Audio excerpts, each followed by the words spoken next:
present a summary of my book because it's almost a year old now. Do something like I want to just flag what I think for us to understand what has been the significance for the nation and for our society of the suicides which have now almost reached about 2 lakhs over the past 15 years. And go on to looking at what are some of the trends, especially in the restructuring of rural India, mostly because what change is taking place in rural India is at a very expedited pace.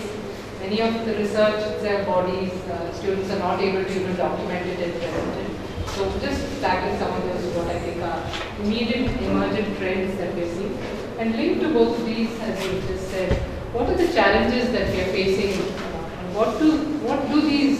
suicides tell us about what challenges we need to really engage with, and not just solutions about stopping the suicides, but really to reclaim agriculture as a viable livelihood and to endow agrarian citizenship to large numbers of our fellow citizens. So basically, the significance of the suicide, starting from 1997 and peaking at 2004, just when the UPA was getting ready for the next round of elections, tell us that there have been failures at 3 levels. The first failure is really at the level of the in overlooking that, in retaining the caste-based agrarian structure, but overlooking the ecological basis, but eroding the very finite, plural knowledge systems right across the nation. And I think that has been the key problem on which the Green Revolution model, both first phase and second phase, and now what is called the GM-based Green Revolution has been promoted, have been the key forms of failure. It also is important here to flag that what have been the impact of such a model on large masses of people, especially given that 82% of agriculturists are marginal agriculturists, or those who own less than 4 hectares of land, who have access to no institutional credit, and many of them who are facing incredible vulnerabilities. The end result of this has been, rather than agriculture going into high productivity, it has meant that all agriculturists, not only in this case just marginal agriculturists, but all agriculturists across the class spectrum, have been enveloped in 5 forms of risks. These risks, which I just would summarize, are risks of access of capital, because Green Revolution model required capital, required external forms of input, new technologies, etc. But capital itself drying up since 1991, shifting very quickly out from rural areas, getting mostly into the urban, to the new globalizing economy, and therefore capital not being accessed. Those who try to get into this model, to accessing capital through what are called non-institutional forms, and facing very high indebtedness. And we've seen that across the 5 states where suicides were reported, it was indebtedness itself as the highest reason itself. The second has been the risk associated with a market in which prices have never been stable, in which there have been no assurances of fair prices after production, in which sharp fluctuations have meant that sometimes agriculturists have sold their produce for half the rates of what it cost them to produce. So volatile, unreliable market has the second risk. Linked to that have also been production risk, which you've seen, especially as you've seen in Maharashtra, parts of Andhra, where Guntur, Warangal, Anantapur, where farmers actually took loans to purchase seeds, and spurious seeds meant there was no production, or spurious pesticides led to production decline or production destruction or loss itself. The third is that of climate. As many of you know, that climate fluctuations linked to global warming have affected large areas of India, and farmers have also been experiencing this. It is also not just decrease in rainfall, but sharp fluctuations in periodicity and variations across the cultivation seasons, which have made production very risky. Finally, something that has not been documented adequately and is linked to this key problem of the Green Revolution model is that as the new model has come into being, has spread across the spectrum, it has not been concomitant with agriculture's gaining adequate knowledge itself. So lack of knowledge, an erosion of earlier older forms of knowledge, but not knowing how much pesticide to use, how much to spray, what types of seeds to use, how to spread things out, etc. have meant knowledge dissonance itself has been one of the risks. A result of all this on especially marginal households or agricultures has been that with these risks, the absolute household capabilities have declined. By these household capabilities, I mean the ability to tide over forms of risk, to engage with and sustain their households, not only in these periods, but to provide basic needs for these households, which is not just food, but for health purposes, for growing children, especially now with higher aspirations of getting into college, etc. As a result of it, unable to sustain themselves, many agriculturists have actually become both despondent, as the NSSO rounds have shown. Not only abandonment of agriculture, but to resorting to suicide has taken place in many of these most vulnerable households. If the second failure, this is what we see as the failure of the Green Revolution model as a model to enhance agriculture. The second was really lies at the level of the state, and I think the earlier speakers both highlighted very well whether it was about addressing issues related to suicide victims and women, or to the general issues of agriculture itself. The state has failed not only to stem this tide of suicides, but also has, despite the suicides, has continuously promulgated policies which are exacerbating the problems. The structural deficits of the system itself are being strengthened in many ways, and the intensification of both financialization of agriculture and the capitalization of agriculture, including the externalization, using more and more external inputs, have continued despite this phase. It has also meant that at the policy level, in privileging the urban, global service economy, it has led agriculture to go into a retrogression, which accounts for now, even today's newspaper reported it, that agriculture now that accounts for 52% of people whose livelihoods are in agriculture, but 72% of the population accounts for only 15% of the GDP. So given this very sharp contradiction itself, anyone with any sense of commitment should look at adequate policies, but instead policy documents, for example, the first one done here under Chandrababu Naidu, looks at vision documents, Vision 2020, Vision 2050, stipulate and indicate that this large volume of population in rural areas is redundant. They must be shifted out into the urban areas, and the urban industrial or non-industrial service economies are the economies of the future. So it is this devalorization of agriculture, the delegitimization of agriculture by the state itself that accounts for these continuous retrogression of the rural and agricultural economy. In addition to this, where in case the state has tried to address it, they have been only band-aid approaches. For example, at the suicides in 2004, Manmohan Singh giving a moratorium on deaths after visiting Vidarbha, or some kind of populist policies, for example, increasing subsidies which really go back to the industries and not really to the marginal agriculture itself. The third kind of failure that the suicides tell us, which I think is really the more troublesome of the other two, is the failure of the agricultural communities themselves to come together to address this as a key systemic problem. Across the country, agricultural movements, even at the state levels, have lost not only their momentum, but they've lost their legitimacy and their visibility and presence, and have not been able to make demands on the state to bring in adequate or relevant policies. Instead, failing to come together, failing to take a coherent stance, they've also overlooked the systemic problem. In fact, some of the demands have just been, compensation 1 lakh or 2 lakhs per household, rather than looking at how the agrarian model itself needed to be changed, and the shifts that are required away from this very external input or alien technology dependent kind of agriculture, all of which have not actually benefited the average agriculturist. So these have been three kind of failures that the suicides tell us about. Especially since 1997, all of these have been compounded and accounts very largely for what you were just telling me, the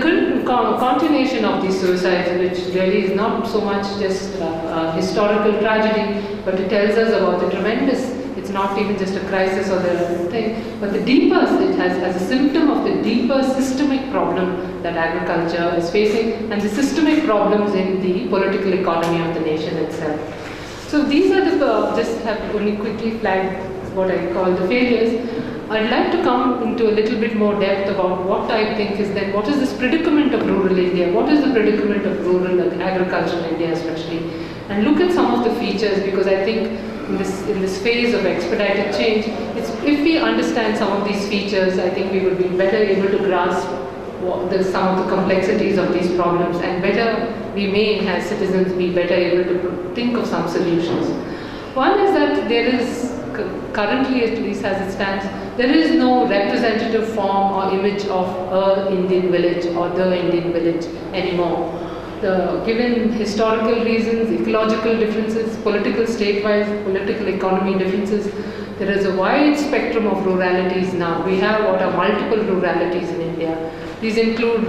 remote Adivasi settlements which are not integrated or don't have external capital coming in, or to those, say, in Orissa, parts of Andhra, where you have new mining, national, international mining companies going into these remote areas, to the extremes of, say, the villages of Punjab or the villages of Kerala that are completely integrated into the circuits of global labor and capital. So the spectrum of ruralities is what we need to look at and say that the older idea of village India, which had at least some sort of representation, is no longer valid, and therefore what we need to look at is the extent to which this rurality is not only remote, but to the extent to which new capital, including, for example, the integration of rural areas between national and international real estate grid into the extractive economy represented by the mining industry, etc. The second feature linked to this is, although we knew that typically in villages you have a hierarchy based not only in the class system, but compounding this is very finite and segregated hierarchies or socioeconomic differentiation among families or between families. This includes that no longer, even if a dominant caste or upper caste have moved out, say successful from the first phase of Green Revolution, good example would be the coastal Andhra progressive farmers having made good with the money there, having come to the big cities, Hyderabad, turning into investors, traders, businessmen, etc. But they leave that vacuum and that is filled up by other, say, dominant caste groups there. But what you would have even new kinds of absentee landlords, new kinds of entrepreneurs investing in land only for long-term purposes. Others whose diversification of economies, larger proportion which the NSSO is showing, depend on non-agricultural income for their livelihoods. Many now renting in land where larger landowners are actually becoming tenants by renting in more land to make use of their capital, of their technologies, etc. To a larger spectrum of landless labor, that which goes out seasonally comes back, but also making do with both working outside and then coming back at agricultural season. So wider spectrum of landed, landless and mixed tenants, etc. So we are seeing very complex forms of socioeconomic differences compounded by increasing remittance economies in the rural belts. So a link to this again is that over the past 20 years, 1991 itself, we have expedited forms of both an intrusion and a consolidation of capital. So processes of accumulation by dispossession, what Harvey called, are also being met by processes of disaccumulation, that those households which were already fragile and marginal, not necessarily landless, but landed household much more than landed, are actually falling into the poverty trap much more. And this disaccumulation is then associated with both displacement and stronger forms of disenfranchisement. Along with this, what you are seeing is the integration of all these large tracts into new forms of corporatized agriculture, not merely into commercial agriculture. For example, in the parts of Karnataka rural areas where I stay, it is Kerala farmers backed by corporate agribusiness companies who are leasing large amounts of land, bypassing rules and regulations, and therefore coming in only for the seasonal cycle, harvesting, say, ginger, vast amounts of bananas, or turmeric, and then quickly shifting out. So therefore, being neither landlords nor or laborers. So very unusual, very fluid kind of class and socio-economic structures that are coming into being across the spectrum. Associated with this and becoming a contradiction to the intrusion of capital and to the extent to which the state is promoting extractive industries and interests of capital is the spread of welfare governmentality, which the economist Professor Kalyan Sanyal described so well as one of the key contradictions in contemporary India, that the very state that promotes capital or forms of capital into the most poor areas is also promoting welfare governmentality, which most explicitly was done just before the 2008 elections, which was the National Rural Employment Guarantee Act, as one of the world's largest employment guarantee programs, has not just a band-aid to all the wounds that the new economy was inflicting on people, but has a way of mopping up votes and therefore silencing dissent that should have been in its place. The implications of this, especially the most recently the direct transfer payments itself, and mean that there are plethora of populist schemes, welfare schemes put in place, so much so that somebody who looked at it at state levels and at the central level said that there are at least something close to like 1,000 various schemes meant for people, and we know how much of it is implemented or not, but it is the significance of these that needs to be understood much better. So these are some of the key trends, this restructuring and in some ways the unstructuring of the earlier agrarian structures and rural India. We need to then understand what are the implications of these. And here I would just flag these because some of these are just setting in, and we don't have either too much detail or nor have we conducted in-depth studies. But these just are images, things that tell you about some of the tensions, some of the contradictions that are being put into place. These include, I would say, given the spread of both the new kinds of green revolution, which includes going into areas wherever just land is available and being able to cultivate whatever you want, whatever is in demand for the market means, an increasing separation of production from ecology. Here what you see visible is that earlier forms of agriculture, you had to cultivate or try to produce something that was only ecologically viable. For example, rice and wet wells where you would be assured of rainfall, but no longer so where either through canal irrigation or through deep well irrigation, if the market is good for rice, you could grow rice. Or for example, now grapes or pomegranates for the international market could be grown even in semi-arid belts only because water could be harvested even in these areas. The implications of this separation of ecology from production will have not only ecological implications, but they also have implications for the economic burden of cultivation costs itself, which are very often not factored in. And this, I think, is some of the stresses that you're seeing, but will in the future actually manifest itself. Big problems agriculture will face, especially if agriculture is going to go into this semi-industrial mode of defying ecology itself. The second kind of separation or tension that we are seeing is production is also shifting, moving away from local forms of provisioning. Earlier has been well documented, even under very exploitative conditions, landlords provisioned the landless, especially during times of distress, and this was not really a positive feature of the system. But in conditions, in those areas, and not across the country, but in those areas where the PDS public distribution system is functioning, where the Rural Employment Guarantee Act has come into being, or the programs are being implemented well, you are seeing the lower ranked or working class actually disengaging from earlier forms of dependence, and therefore depending more on this kind of welfare governmentality, where provisioning is then coming from the government.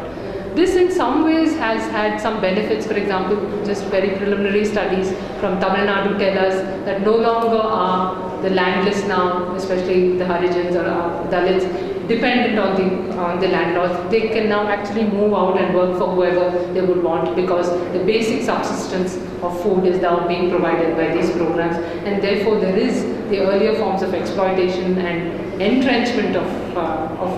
hierarchical ties has been actually challenged by the separation of provisioning of production from provisioning. The third kind of separation that we are seeing much more, and which I think has a lot of implications, is the separation of production from reproduction. Reproduction not of agriculture, but reproduction of the household, of the family. In those belts where production, agriculture is very difficult, where employment opportunities are not available year-round, and where there are very high levels of out-migration, whether it's seasonal and circular or even permanent, we are seeing villages where largely the population consists of either children or just mothers or children and grandparents, or the young parents have moved out, both the husband and wife leaving the children with grandparents or with just even elderly, older kind of siblings taking care of other younger siblings, etc. So the production, their source of income is outside the village, but the reproduction of the family, when there is a birth and there's a child born or marriage, etc., actually then the village only becomes a site of reproduction, or when the elderly have to be taken care of, or if somebody falls ill, it becomes a site of a new kind of care economy, because no longer is the urban areas, given the very poor living conditions of urban areas, no longer can the provide that, and therefore the village becomes a site, a way in which the problems, the harms of the urban sites must be loaded or transferred onto the rural areas. So if these are some of the tensions, the more specific ones, much more in-your-face tensions, and something which I think in the coming decades at least will be manifested much more specifically, and which really may have more implications for the kind of mobilizations that will take place or not, the spread of what I have identified as the regime of rights. These regime of rights, which we know is the right to education, for example, therefore setting up of schools, right to information, which is also being talked about in various fora, even through the panchayat it is being disseminated, right to employment through the NREG program, and in some areas where Adivasis or in the forest areas, the Forest Rights Act. So there is this discourse and talk, and people are being told you have the rights to this, rights to so many things, all of which would make your life very different from what you had known before, which would lead a more meaningful, a better life for you, etc. So promises and potential that many of these regime of rights have. But in the very fact that these rights are not being implemented, in their obfuscation, in the delays, in the confusion, in the lack of clarity in implementation, or more specifically at the ground level, the n number of hindrances, barriers to the actual implementation mean that to contest and against these regime of rights, you have a whole regime of illegalities that are being put into action, which are being played out at very complex levels. These include, for example, define why children, all children still do not go to school, or even if they go to school, why they would not sit together and eat the same meal, or why teachers are not evenly distributed across various kinds of settlements, why the right to information means that the papers will be made more complex, or why the panchayat would be dysfunctional, or as we're seeing in the case of NREG, why the wage cards or wages itself would be manipulated. So contesting the regime of rights, who have a regime of illegalities, means there is a rise of not only the political entrepreneurs who are not just negotiating between people and the larger political apparatus, but the rise of localized tensions itself, people who would actually stand to lose their power and position from the new regime of rights, and therefore become barriers to this. So a process of multiple ways of circumventing the potential of the rights in which the most marginal, the most disenfranchised may have gained. So these are very broadly the structural systems. I just want to flag some areas, and here I would not say I have very definitive ideas. These are just very preliminary ideas, but something that all of us as concerned citizens can look at, I think. Then what are the challenges? What do these suicides tell us? What do these structuring and restructuring of rural India, and therefore its current predicament, if it tells us all this is happening, what are the challenges that we are facing, and how do we engage with them? How do we collectively address these issues? I think the first thing that really needs to be done, and it's something that Kavita also flagged, is the need for us to reclaim agriculture as a viable livelihood, as a legitimate form of economy, as something that is not redundant even in a globalizing economy, that it cannot be so easily displaced, that large numbers of people cannot be shunted out into the urban areas to form large pools of cheap labor itself. In making both agriculture or the village or whatever we want to call the rural as a site more legitimate and viable, we need to come up with certain parameters. We need to question the narrative, say for example, that says only productivity, high productivity of a seed or a particular kind of agriculture is the primary form or the best form model of agriculture. We need to come up with parameters which will privilege both social equity or ecological sustainability, and which would challenge high science and technology. Very good example is the debate now currently on GM crops, which says only GM crops will solve the problem of food scarcity and food insecurity in India. How do we challenge those, not only by alternatives, but by coming up with those parameters which would then enable us to legitimize those narratives and legitimize those alternatives. Much more work needs to be done, and I think one of the biggest gaps we are seeing here, just as I said, there has been a failure of the agrarian community itself to address this issue. There's been a failure on the part of academic community itself to engage with these issues. For example, 2 years ago, from the institute I was employed in, the National Institute of Advanced Studies, we did a very quick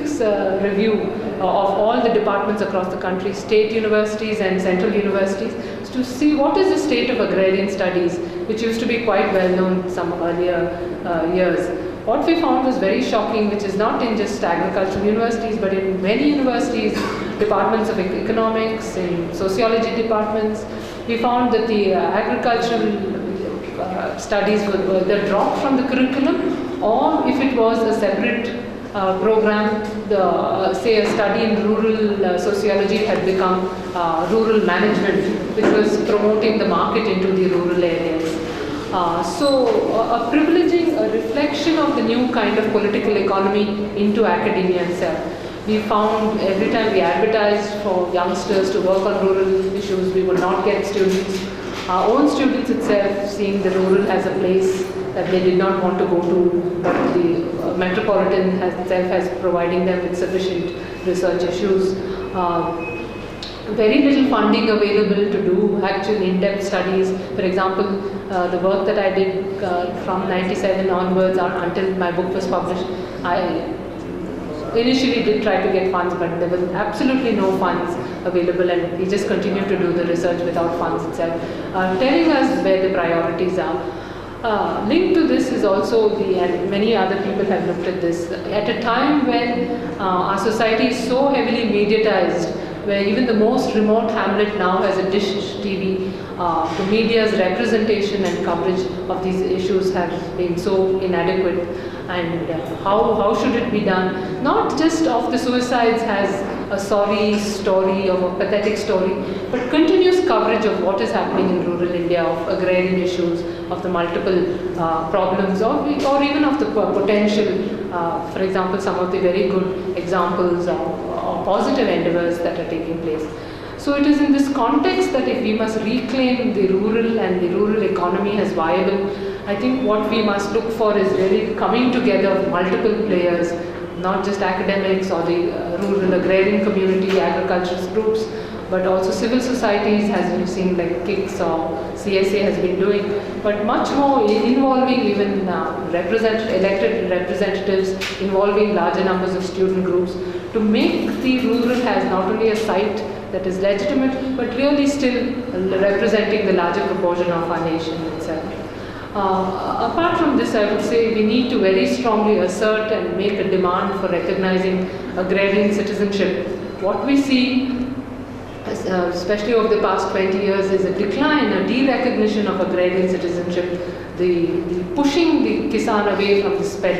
from the earlier, even symbolic pedestal she or he may have occupied, into making the agriculturist seem like a patient who needs to be treated as a supplicant who must be given some kind of populist programs, either a moratorium of debt or a NAREG program, or a dependent who must now be taught to become independent and entrepreneurial and then shift towards the urban industrial economy.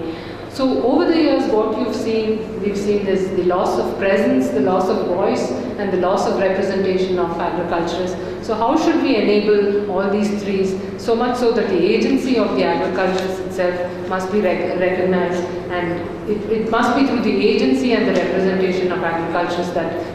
these new and alternative models and the questioning of the standard, the dominant models needs to be deployed. In according to this agrarian citizenship and to the right, I think we need to see it as going beyond political participation, beyond simple mobilization, but to see, for example, the kind of work that Ekta Parishad is doing, not just a demand for land, for small parcels of land, but associated with what is required to make land viable, cultivating and sustainable, the kind of resources that are required, and more specifically the decision-making abilities and processes in which agriculturists must have a presence. Overall, this kind of citizenship must mean an assurance of the autonomy and independence and the centrality of agriculture and agriculturists, not to be marginalized as we are seeing currently, where major policy documents do not even assign any agency to them, and consistently there is the privileging of the new non-agricultural economy. Apart from this, I think if we do come together, I think we must very substantially, in questioning, to go back to the first failure that I talked about, the failure of the Green Revolution as a model. We must recognize the pluri-agricultural systems that existed. There were pluri-cultures and pluri-agricultures that we've had, while this social systemic base, which is the caste-based system, very hierarchical, differentiated access to resources was the basis. The pluri-knowledge base needs to be actually recognized much more, and the diversity of ecological systems. And I think new models then mean they cannot be a new one model, but new multiple types of models that would have to come into being that recognize both ecological diversity and the diversity of agricultural practices that existed. So overall, not endorsing homogeneity of agriculture of one model, but a heterogeneity or a plurality of models in which high science and technology is not the answer, but science and technology that is relevant, that is appropriate, and that is localized to a range of different conditions. So these are very broadly some of the issues that I have flagged. I just want to say, to conclude by saying that we need to no longer look at the suicides as just a crisis and say that these are the rendering of our agriculturists into these very pathetic conditions, which is true, or they have passed, a big phenomenon has passed, and maybe we would go on to a new phase. We know, for example, although the southern states and of course Maharashtra have been actually, the state itself have actually acknowledged these deaths, Chhattisgarh and Madhya Pradesh actually have very high proportions of deaths, and the states have actually declared as a policy that they will not acknowledge deaths by these farmers. So it is this non-recognition of these deaths mean that the greater stress, the larger systemic production of such distress needs to be understood much better. So the deficits in both the agrarian social structure and the deficit of the larger political economy must be recognized and reckoned with. So I want to just conclude by saying that the multiple failures we saw, the failure of the Green Revolution as a model, failure of the state, the failure of agrarian communities, and then also failure at the larger civil society level means that there have been all these tensions and involutions that are setting in, all of which don't really bode well. But I would not say that they would just give us one big gloomy picture, but they tell us about the complexities and the nuances, the sensitivity that is required to engage with this. So in calling for this alternative agriculture, what we would need to do is also call for an alternative agricultural imaginary not just of images, but tell us what are the ways of thinking about agriculture, how do we relate to agriculture, and how do we represent agriculture to come up with these viable, feasible solutions, viable ways in which this larger numbers of our citizens can actually make not just a livelihood, but also continue to as equal citizens in this nation. And let me again thank you all for your time. I'd like to take